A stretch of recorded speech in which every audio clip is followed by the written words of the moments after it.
Alright, hello citizens of the Nigelverse. It is Nigel once again, and this is going to be another wrestling review. So, AEW, for the first time ever, comes to London for All In. And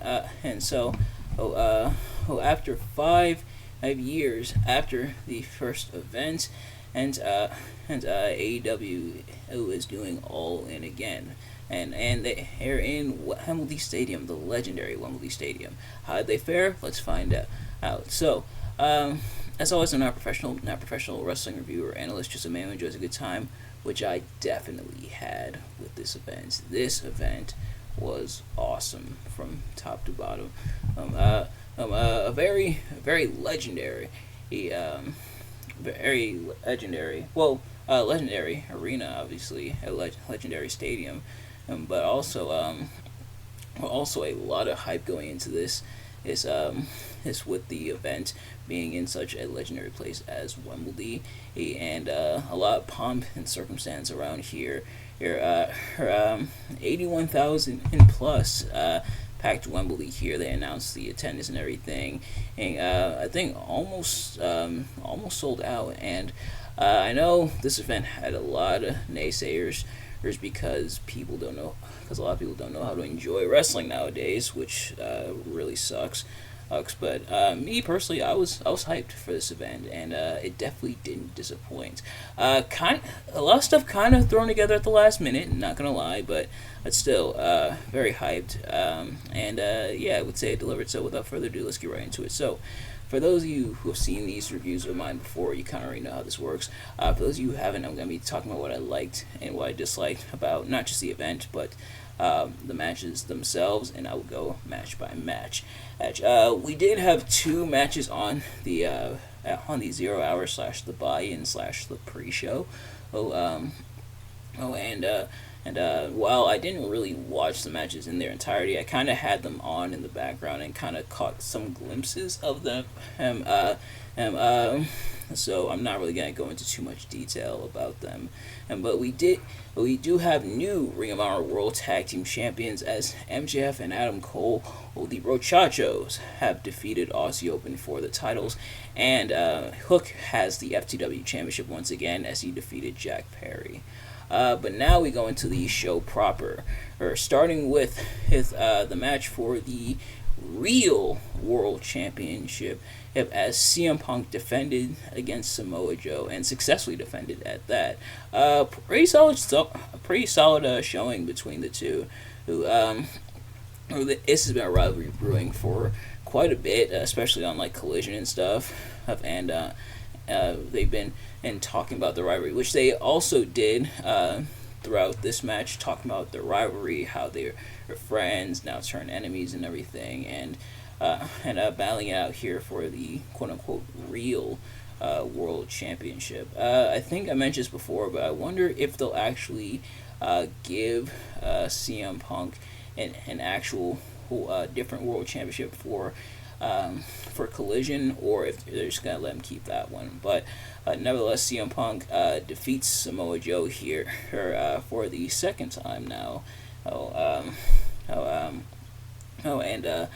Yeah, so pretty solid match between the two, who showcasing some of the best of CM Punk and showcasing some of the best of Samoa Joe, and CM Punk actually winning with the Pepsi plunge, which is interesting.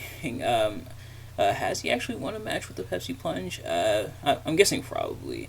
If you can't tell, I didn't watch OG Ring of Honor, and yes, I'm disappointed in myself too. But yeah, so a pretty solid match. Then next up in trios actions, the Golden Elite, that being Kota Ibushi, Kenny Omega, and Hangman Adam Page, aka Mr. Cowboy Shiznit himself, took on Bullet Club Gold's Jay White and Juice Robinson, and Konosuke Takeshita. And Bullet Club Gold and Takeshita actually getting the win here, which definitely he did catch me off guard, especially with the way that they won it with the roll up of Takeshita rolling up Omega. So I imagine things not over between those two, who I guess we're still getting that one-on-one. Heck, we might get it as early as probably next week at All Out. But But yeah, pretty solid showing between the two sides. It's, we got Don Callis on commentary. We had some interference from the Guns, Austin and Colton, and yeah, but otherwise pretty solid showing. And all six of these guys doing essentially what they do best. As admittedly, he didn't really know too much about like Jay White or Juice Robinson for that matter, or going into here, and seeing them as of late, not just on like Dynamite and Collision, but here as well. Definitely liking what I'm seeing, and Kota Ibushi, Kenny Omega, and Hangman Page doing their thing, of course, the Golden Lovers of Ibushi and Omega and Hangman, which yeah, but a pretty solid match as well. Then next up for the AEW World Tag Team Championships, we're not quite done with the Elite yet, and as the other members of the Elite, that being the Young Bucks, Matt, and Nick Jackson, my apologies, not defended, they challenged for the championships against FTR's Dax Harwood and Cash Wheeler. Right off the bat, shout out to FTR for having the armbands for Jay Briscoe, Brody Lee, and Bray Wyatt hit. At least Dax had all three. Cash just had the one for Bray Wyatt hit. But yeah, pretty solid showing between the two. FTR actually retaining, which I did not expect. But really definitely felt like a culmination of the rivalry they've had up to this point. Like the rubber match here, both teams even busting out each other's moves, such as like the assisted spike pile driver from the Bucks, and even in a BT trigger from FTR, or an FTR retaining. But when they went to shake the Young Bucks' hand, the Bucks did not. So, does this mean we're getting a Young Bucks heel turn? And what perhaps does that mean for the rest of the Elite? I guess we'll have to find out. But yeah, pretty solid match. Both teams definitely gave it their all. Like I said, did not expect FTR to retain here, especially considering some of the controversy.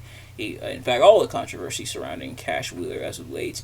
Maybe this means AEW knows something that we don't quite know just yet, but nevertheless, FTR do retain here, so congrats to them. Then next up, it is the Stadium Stampede match, and actually the first ever Stadium Stampede match I've watched, as the Blackpool Combat Club, that being Jon Moxley, Claudio Castagnoli, and Wheeler Yuta, coming on some very snazzy jackets. It's teamed with Mike Santana and Ortiz. Yes, they're calling him Mike Santana. They did it once, and then they did it for the rest of the match. Like, when they did it the first time, I'm like, probably just reintroducing us to them because we haven't seen them in a while. But then they kept doing it. I'm like, oh, they're going to call him Mike Santana the entire time. I mean, which, yes, I know obviously that's his name, but no longer just Santana, now Mike Santana, and now Santana is looking real swole, bigger than Ortiz at this point. And, anyway, they take on the team of Eddie Kingston, Orange Cassidy, and the other two best friends, Chuck Taylor and Trent Beretta, and Penta El Zero Miedo, who midway through the match becomes Penta Oscuro, taken as he takes out Santana. Very violent, very gory, very bloody affair, but considering who all's in this match, not that surprising. Pretty much very similar, or not just in match concept, but the match itself as well, to the Anarchy in the Arena match that we just had not too long ago at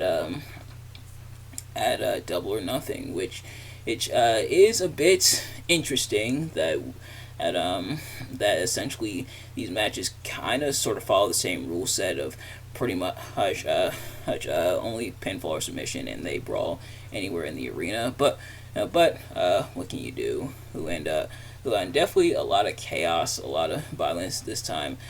Several people who busted open.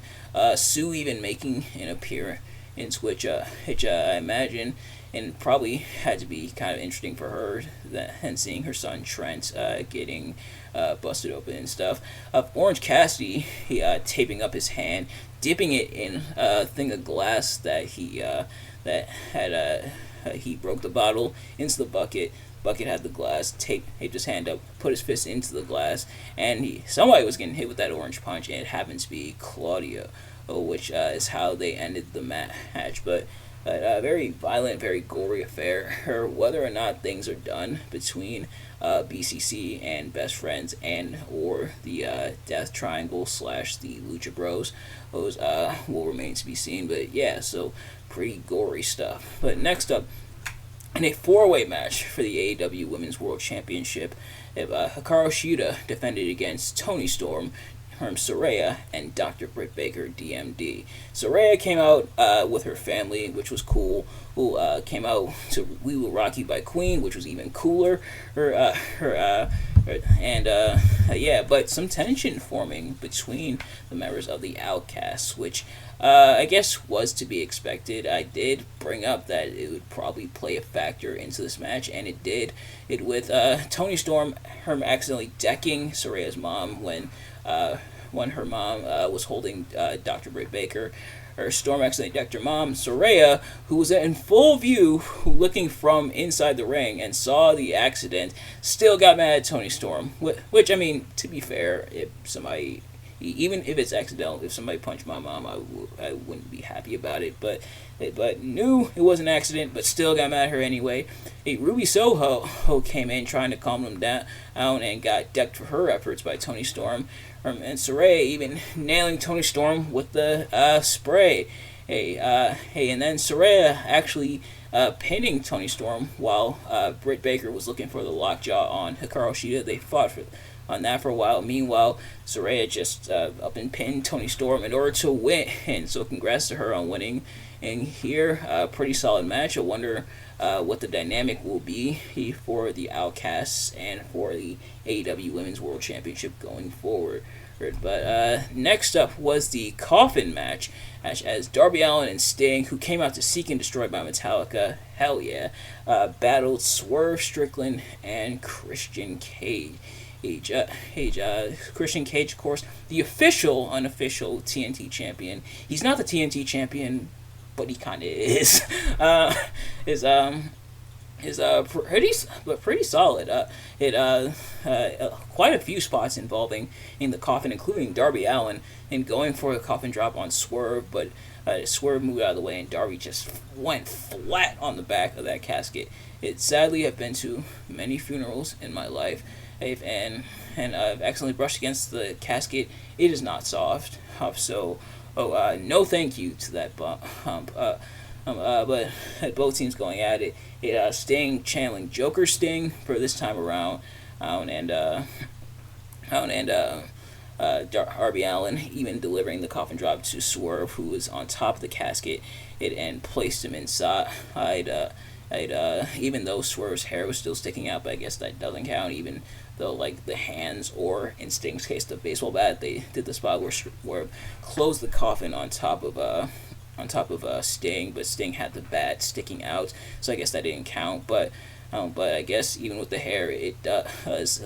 Darby Allin and Sting get the win there. It was kind of interesting and a bit strange that they had only one coffin, and instead of and you just had to put one person in the coffin instead of having put both your opponents in the coffin, and both your opponents in two coffins. But they just had the one coffin, and whoever was put in the coffin, and they lost. So, will this affect the dynamic of not just the Mobile Embassy now that Swerve also lost, even though he gave AR Fox all kinds of crap for losing as well this previous episode of Dynamite, but also how will this affect next week when Darby Allin battles Luchasaurus? And also, forgot to mention, I should probably mention it here, Darby Allin doing another coffin drop on to the coffin. Well, actually I did mention it because that's how they knocked out Swerve and then put him in the coffin. But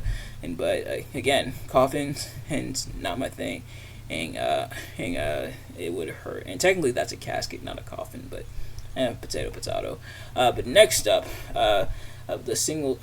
next up was a dream match in the making, a few years even into the making, as Will Ospreay he battled Chris Jericho. Will Ospreay and Saraya both had the home field advantage and both won their matches. Is here, but a pretty solid match. Will Ospreay, this is really between this and Forbidden Door. If you haven't already, go check out that review.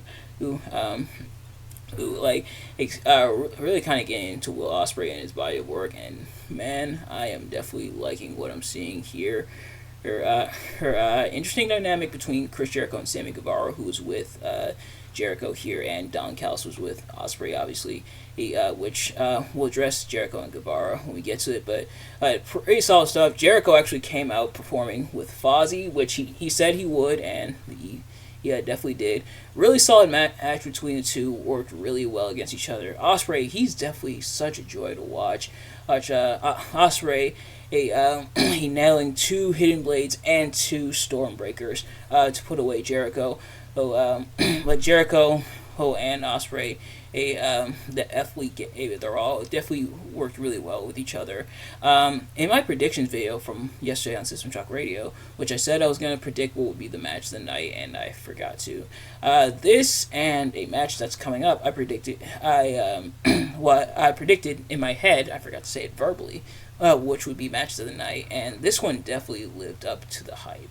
A really solid match, and actually interesting that he had 2 pay-per-views in a row for Will Ospreay, but Ospreay gets the win, gets the hometown win here. But afterwards, Jericho not wanting to be consoled by Guevara. So does this mean the Jericho Appreciation Society truly is done, despite Jericho not being part of the Don Callis family, having his offer to the Don Callis family rescinded on account of Jericho found the painting he wasn't supposed to find?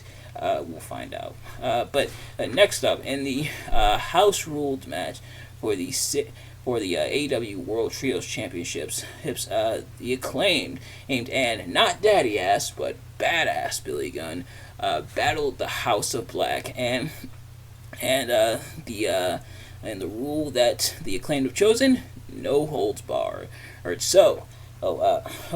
Essentially, the Tornado rules first team to gain pin, follower submission with the win, and pretty solid match between the two teams. Billy Gunn on a lot more fired up, leaning more into that badass side of his. They even did a scissor me timbers to Julia Hart, which was pretty cool. Equal rights, equal fights, says the Acclaimed.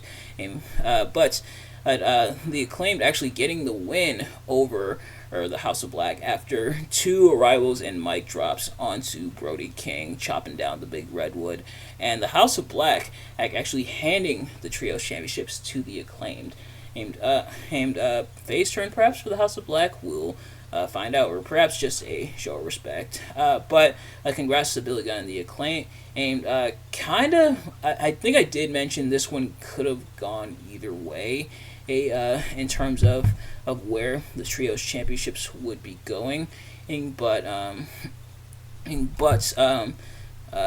the Acclaimed picking up the win there, and Billy Gunn kind of getting his redemption there, which was pretty cool to see. And then last, but certainly not least, the bromance of the summer, culminating in the main event for the AEW World Championship as Adam Cole, baby, battles MJF. Right off the bat, Adam Cole and MJF had a set of gear, like tag team type gear with the same colors and everything, in the opening when they fought Aussie Open, but this match they've changed gear, both of them. Adam Cole has completely different gear, but MJF has purple and gold instead of the blue and gold he had in the 0 hour. I literally, for a second, because blue and purple are kind of similar in terms of like shade and everything, they're both obviously cool colors, but and I mean like cool as in like cool versus warm colors, but they're also cool colors. I do like both colors, but anyway, because they're similar in color, I thought MJF had the same gear. I'm like, damn, you couldn't get MJF different gear, but not the case, and I'm apparently blind, I guess, but nevertheless, it's really good match between the two, who jam-packed with a lot of emotion, driving the story of who's going to turn on who both guys really showing some of their heel tactics, even though Adam Cole technically is a face. MJF even pulling off a tope suicida on Adam Cole, which was pretty cool. MJF getting over his fear of pulling off the topes is on Adam Cole, baby. And a moment where MJF was going to use the Dynamite Diamond Ring, didn't. A moment where Adam Cole was going to use the championship to nail him, but didn't. They even had a double pin spot, but Adam Cole requested 5 more minutes. MJF said, no 5 minutes. We're going and until the end because this is effing Wembley. Hell yeah. But both guys is really battling each other. Adam Cole showing heel tendencies. MJF showed some, but not as much as Adam Cole. Well, maybe not something to pay attention to. Roddy Strong showed up, low-blowed MJF, and tried to convince Adam Cole to nail him with the World Championship. If Adam refused, who's MJF pinning Adam Cole with a roll-up. Afterwards, you think Adam Cole's going to nail MJF with the title. MJF tries to cheer up Adam Cole by reminding him that, hey, they're still the Ring of Honor World Tag Team Champions.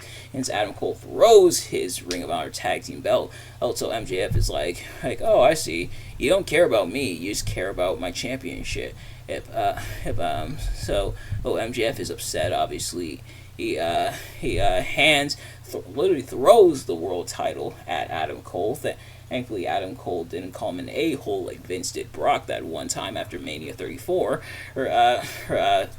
telling Adam Cole to just go ahead and hit him with it because he thinks Adam's going to turn on him. And Roddy shows back up because he's excited, like, yes, Adam, turn on him, yes! But Adam doesn't do it. They embrace. The Brochachos remain. Nobody turns on anybody. Except maybe Roddy Strong turning over in his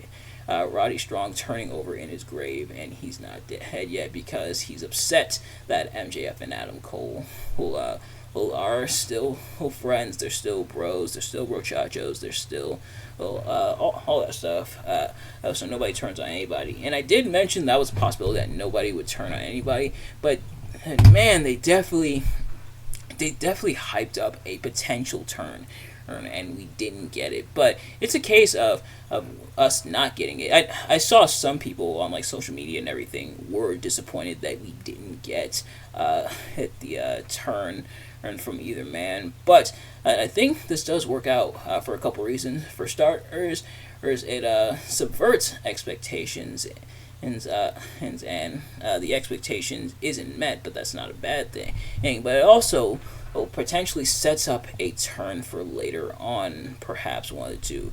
Maybe Adam Cole does turn on MJF and wants to do it when MJF doesn't see it coming. Maybe MJF realizes Adam Cole truly is soft and decides, you know what, I'm going to turn on him after all. But it does set up the story nicely. But also good news that they reveal on TV, and then they tell the live audience after the event went off the air that AEW is doing it again next year. We are heading back to London for All In 2024. So I guess this means All In's going to be an annual thing, which is pretty cool to see. Will it be in Wembley again? We will find out. But yeah, pretty awesome to see, and really awesome main event. But that is going to do it for this event. If I had to pick the strongest and weakest matches of the night, or the best and worst, the thing is, the best, I definitely probably give it to Ospreay Jericho, or the main event, MJF and Adam Cole. But the thing is, there's really not a bad match on this card. If I had to pick a match that I probably didn't like as much as the others, maybe CM Punk and Samoa Joe, and maybe the Acclaim versus House of Black. But otherwise, not a bad match on the show. Really solid show. The build may or may not have been up to people's standards, and it might have been a little weak at times. But man, when it came time to deliver, they definitely delivered. But nevertheless, that's going to do it for this review. Thank you all so much for watching. I hope you enjoyed. If you did, please do me a favor. Like, comment, subscribe, share it with your friends. Turn on post notifications so you know every time I upload a video so you can see as soon as it drops. Let me know in the comments below your thoughts on the event, my review of the event. Did you like this All In? Did you like this my review of All In? and we're heading to Chicago next week for All Out. Why these two shows are right next to each other, I still don't know. Maybe the whole All In, All Out kind of thing, but I don't know for sure. But nevertheless, that is going to do it for this review. Thank you all so much for watching, and I will see you guys later. Peace.